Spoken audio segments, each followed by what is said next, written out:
nabi-nabi, ya kan. Para nabi itu berasal dari kalangan Bani Israel. Itu salah satu kelebihan daripada Bani Israel. Jadi semua pemimpin-pemimpin itu atau nabi-nabi banyak diangkat dari kalangan mereka. Dan pada waktu zaman Musa itulah akhirnya dia mendapatkan jalan untuk terlepas dari kungkungan atau penjajahan atau dari perbudakan dari Fir'aun.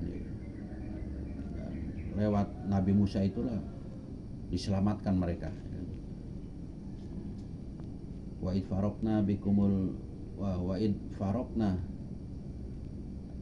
apa namanya?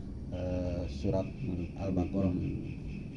Wa id faraqna bikumul bahra, ya kan? Fa anjaynakum wa agraqna ala fir'auna wa antum tanzurun. Jadi tidak ada, karena ada orang yang dilebihkan, ya kan, orang yang mendapatkan petunjuk atau yang menjadi utusan Allah Subhanahu wa taala di kalangan kaum Bani Israel itu, semua kebutuhan duniawinya, semua kebutuhan yang mereka butuhkan dalam kehidupannya itu, yaitu langsung dijawab oleh Allah Subhanahu wa taala, ya, lewat doa para pemimpinnya, lewat doa para nabinya, ya. Diselamatkan dari bencana pembunuhan oleh Fir'aun, ya kan, kemudian diselamatkan dengan menyeberangi lautan, ya kan, membelah lautan, kemudian masuk lagi ke negeri yang dijanjikan, yang membawa kemakmuran bagi mereka, ya kan. Selain itu juga mereka hampir tidak punya kesusahan sebetulnya hidupnya itu, ya kan? Tidak punya kesulitan, ya kan? Karena doa nabinya itu dikabulkan langsung untuk apa yang mereka minta itu. Mendapatkan makanan langsung dari langit, mendapatkan tempat minum tadi, ya kan? Kulu wasrobu mir rizqillah, ya kan? Semuanya itu Allah kirimkan secara langsung, bayangkan saja. Ya, beda dengan kita, ya kan? Kalau kita ini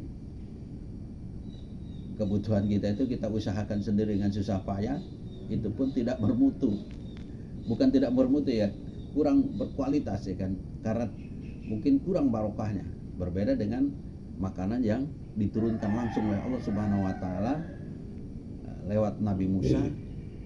Dan dari situlah Bani Israel itu merasa orang yang punya, bukan merasa punya lagi, memang karena Allah lebihkan, ya kan. Anni faddaltukum alal alamin, ya kan. Di atas alam semesta itu dia diunggulkan oleh Allah Subhanahu wa taala menjadi kelompok yang istimewa, ya. Ya, dengan berbagai macam karunia yang Allah berikan secara langsung, sebagaimana ayat-ayat di surat Al-Baqarah ini yang menggambarkan bagaimana semua yang diinginkan oleh Bani Israel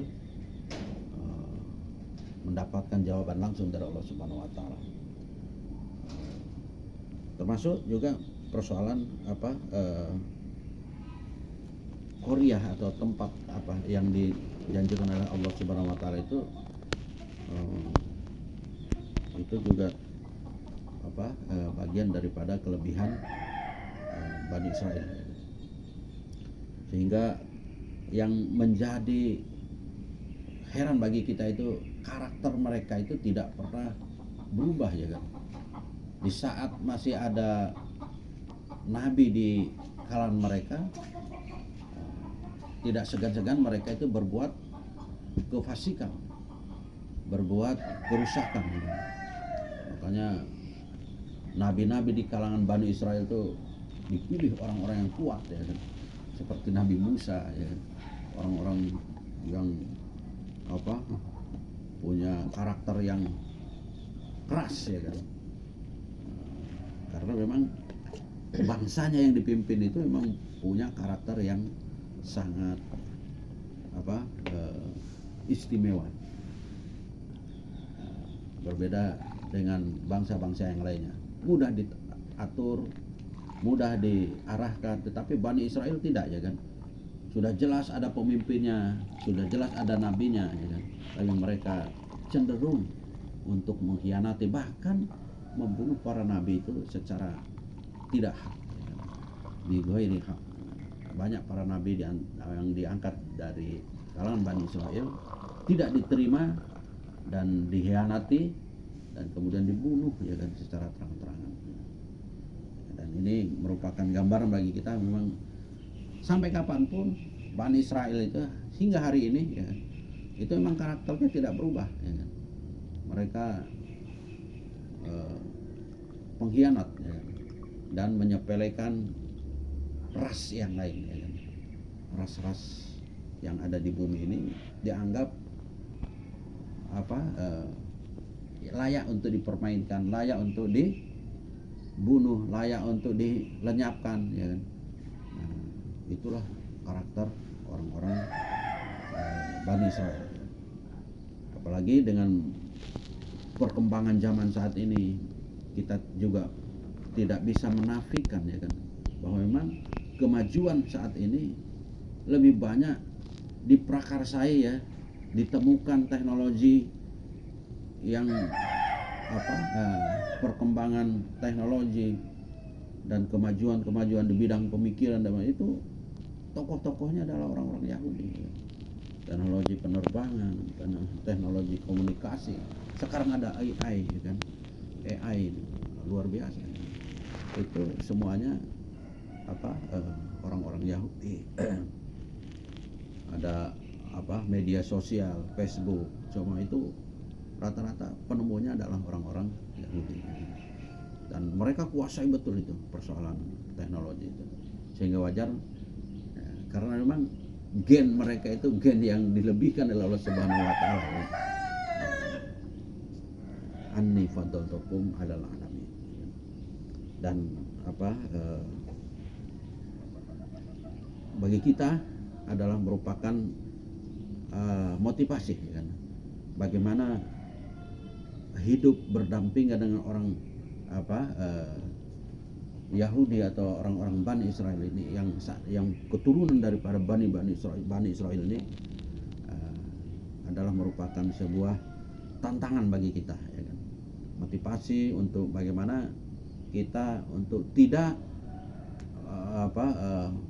ikut atau terhadap propaganda dan dominasi mereka itu, karena sudah jelas-jelas mereka itu adalah orang-orang yang fasik, ya kan, orang-orang yang menentang dan yang dari dahulunya memang adalah pengkhianat, ya kan, terhadap para nabi-nabi yang diutus di kalangan mereka. Dan ketika Rasulullah SAW diutus menjadi nabi itu, ya jangankan secara pribadinya, ya, mengakui kenabian itu, ya kan, jangankan agamanya, ya, secara orangnya saja, ya kan, mereka tidak rela, ya kan. Ketika Muhammad diketahui sebagai nabi dan rasul terakhir itu, mereka jelas-jelas menolak, ya kan. Karena sejarahnya juga begitu, orang dari kalangan mereka sendiri ditolak, apalagi di luar dari garis keturunan Bani Israel, ya sudah jelas, ya kan, mereka menolak secara mentah-mentah. Dan tidak akan pernah, ya kan, mereka itu mengikuti ajaran Muhammad. Justru dengan adanya Rasulullah Muhammad SAW, ya kan, sebagai nabi dan rasul terakhir, ya kan, mereka di samping menolaknya, dan dia memunculkan berbagai macam perlawanan. Yang lebih bahaya lagi adalah mereka itu memunculkan kedustaan, ya, lewat ajaran-ajaran, lewat pemikiran, ya kan, lewat ideologi bentukan mereka, sehingga mereka mengecoh, ya kan, seakan-akan baik, seakan-akan lebih baik daripada ajaran Muhammad, ya kan. Sehingga wajar bagi kita saat ini, ya, kalau dihitung di dunia ini, orang beriman itu sedikit jumlahnya, ya kan, dibandingkan dengan orang yang kafir ya kan, orang yang menolak Islam ini, karena memang ada provokasi ya kan, ada propaganda, ada ajaran-ajaran yang dibuat oleh orang-orang Yahudi, orang-orang Bani Israel, keturunan Bani Israel ya, yang mengecoh dan menjadi tandingan-tandingan ajaran Allah Subhanahu wa taala lewat nabi atau lewat Rasulullah Muhammad SAW. Sehingga dalam Al-Qur'an banyak sekali penjelasan ya kan. Walam tardo angkal yahud walan nasara hatta tattabi'a millatahum. Tidak akan pernah ridho ya kan, tidak pernah rela mereka itu. Tidak akan pernah rela. Sehingga kita ini masuk ke dalam milah mereka, agama mereka, provokasi mereka, propaganda mereka, gaya hidup mereka ya. Hatta tattabi'a millatahum. Kita ini semua manusia ya kan. Tujuan akhirnya, tujuan utamanya mereka itu adalah mengumpulkan manusia di bawah ideologi yang mereka buat ya kan? Di bawah ajaran yang mereka propagandakan itu. Sehingga dalam hal ini kita dengan kembali kepada Quran, dengan taat kepada ajaran Rasulullah SAW, itu adalah merupakan solusi yang terbaik ya kan. Adanya Rasul ya kan, Muhammad SAW dengan risalah yang dibawanya yaitu Al-Islam, dengan Al-Quran yang berlaku sepanjang zaman, ini adalah sebagai satu-satunya yang dapat mematahkan kedustaan atau propaganda kebatilan yang disuarakan oleh orang-orang Bani Israel hingga saat ini. Untuk selanjutnya